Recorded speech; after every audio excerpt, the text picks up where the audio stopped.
Control your environment, folks. Somebody else is going to control your environment. You guys that run teams and run organizations, if you do not control your environment, someone else will control your environment. You are being controlled in your environment right now.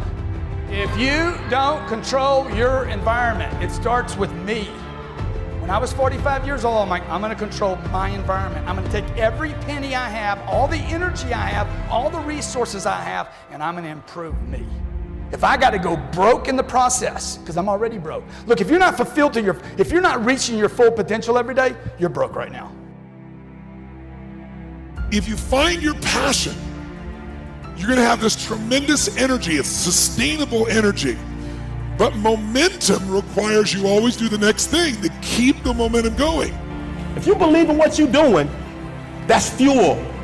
It adds more fuel to your fire.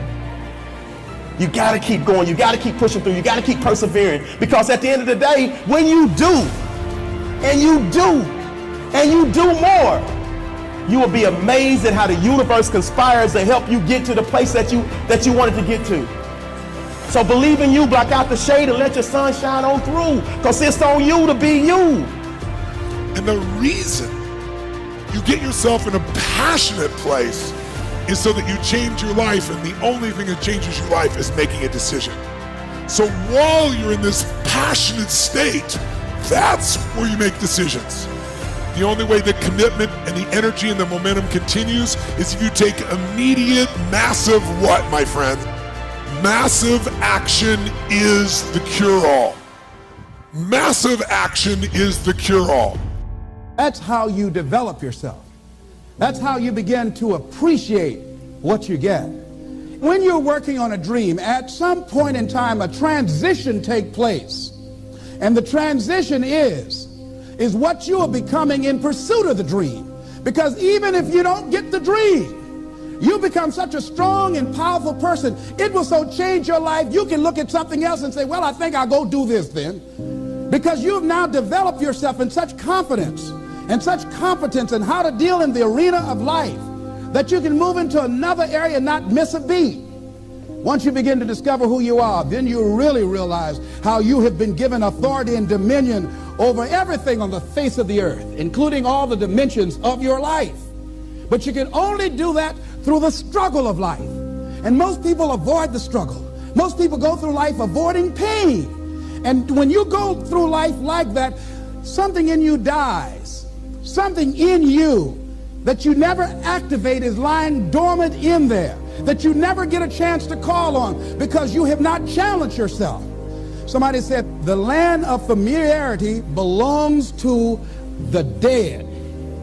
That most people like to feel like they're a king in the area of their comfort zone.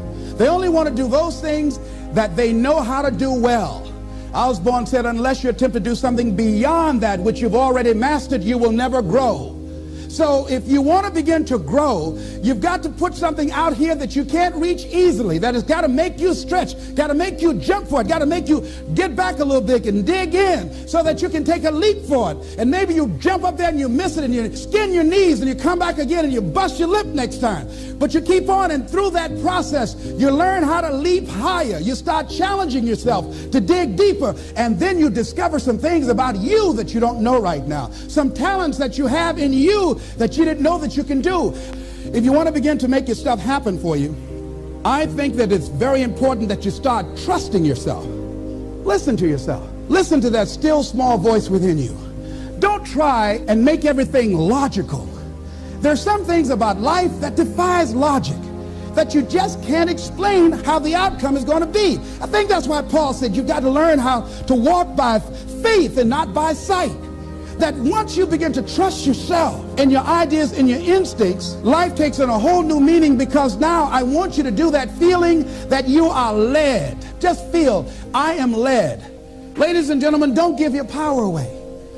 You don't need anybody to approve your dream. It was given to you. If they can't see it, it's because it wasn't given to them. It was given to you. Hold it, nourish it, cultivate it, work on it. It's yours. It's your baby. Work on it until it comes into fruition. I gave away my power, and I said, I'm not going to do that no more. Here's something else for those who make it today. Do what you know is right. Treat people like you want to be treated. Don't try and take any shortcuts. Don't try and cheat. Pay your dues up front. I believe, ladies and gentlemen, what goes around comes around. You can pay now, or you will pay double later. So do the right thing. There might be a tendency sometimes, because of the negative part of our consciousness and our own programming, for us to want to say, well, I just do it this time. It won't matter. Won't nobody know. Ladies and gentlemen, everything matters. And you know you're somebody. You know I'd rather lose out on my dream doing the right thing than to cheat trying to make a shortcut to get to my goal. I want to be able to look myself in the mirror. And that's what you want to do. There's no saying, judge a man not by what he does, but by that he doesn't have to do. And to judge the true quality of a man is what do you do when nobody's looking. See, there's some good out there for you in the universe that has your name on it. And nobody can get your good. It has your name on it. They can't take your stuff. It's your stuff. So when you know that whatever you're seeking, it's also seeking you, you don't worry. You don't run scared. You don't think somebody's going to take it from you. You listen to your inner voice, and you always take the high road. There will be the tendency, the natural inclination to take the low road. You must resist that. Repeat after me, please. I will always take the high road. I will always take the high road. And do the right thing. No matter what. Take action. Not hasty if it isn't required, but don't lose much time. Here's the time to act. When the idea is hot and the emotion is strong. That's the time to act. You say, Mr. Rohn, I'd like to have a library like yours. See if you feel strong about that. What you got to do is get the first book and then get the second book. Before the feeling passes and before the idea gets dim, action pronto, action immediate, action as soon as possible. Because if you don't, here's what happens. We call it the law of diminishing intent. We intend to when the idea strikes us. We intend to when the emotion is high. But now if you don't translate that into action fairly soon, now the intent starts to diminish. And a month from now it's cold. A year from now, can't be found. So act. Set up a discipline when the emotions are high and the idea is strong and clear and powerful. That's the time to set up the discipline. Somebody talks about good health and you're stirred. Says, right, I need to get a book on nutrition. Get the book before the idea passes and before the emotion gets cold. Go for the book. Start the library. Start the process. Fall on the floor. Do some push-ups. Action. Got to take action. Otherwise, the wisdom is wasted. Otherwise, the emotion soon passes. Unless you put it into a disciplined activity. Capture it. Disciplines is called how to capture the emotion and how to capture the wisdom and translate it into equity. Disciplines. Now here's what's important about disciplines. All disciplines affect each other. In fact, here's a good philosophical phrase. Everything affects everything else. Nothing stands alone. Don't be naive in saying, well, this doesn't matter. I'm telling you, everything matters. There are some things that matter more than others, but there isn't anything that doesn't matter. Key to take home. Every letdown affects the rest of your performance. Every letdown affects the rest. This is part of the educational process on personal development. If you don't take the walk around the block, you probably won't do the apple a day. If you don't do the apple a day, you probably won't start building your library. If you don't build your library, you probably won't keep a journal, and you won't take pictures, and then you won't do this, you won't do wise things with your money, won't do wise things with your time, won't do wise things with your possibilities and relationships, and the first thing you know, 6 years of that accumulated, and we say you have messed up. So the whole key to reversing that process now is to start picking up these disciplines. Now here's the positive side. Every new discipline affects the rest of your disciplines. Every new one affects the rest.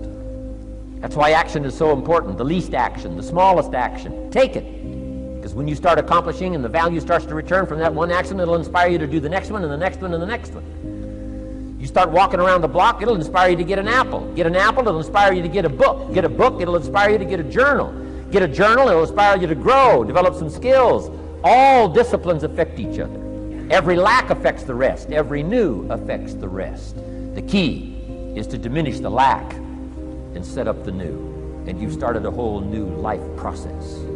Also, one more thought on discipline. Here's the greatest value of discipline: self-worth, self-esteem. People are teaching self-esteem these days, but they don't connect it to disciplines. The least lack of discipline, and it starts to erode our psyche. One of the greatest temptations is to just ease up a little bit, right? The slightest lack of doing your best starts to erode the psyche. Instead of doing your best, doing just a little less than your best. Sure enough, you say, well, it's just going to affect my sales. No, it's going to affect your consciousness. It's going to affect your philosophy. Now you've begun in the slightest way to affect your own philosophy. Here's the problem with the least neglect. Neglect starts as an infection. And if you don't take care of it, it becomes a disease. And one neglect leads to another. And the worst of all, when neglect starts, it diminishes our self-worth, our self-confidence, our self-value. You say, well, how can I get back my self-respect? I'm telling you, you don't have to go to 29 classes. All you have to do is start the smallest discipline that now corresponds to your own philosophy, like I should, and I could, and I will.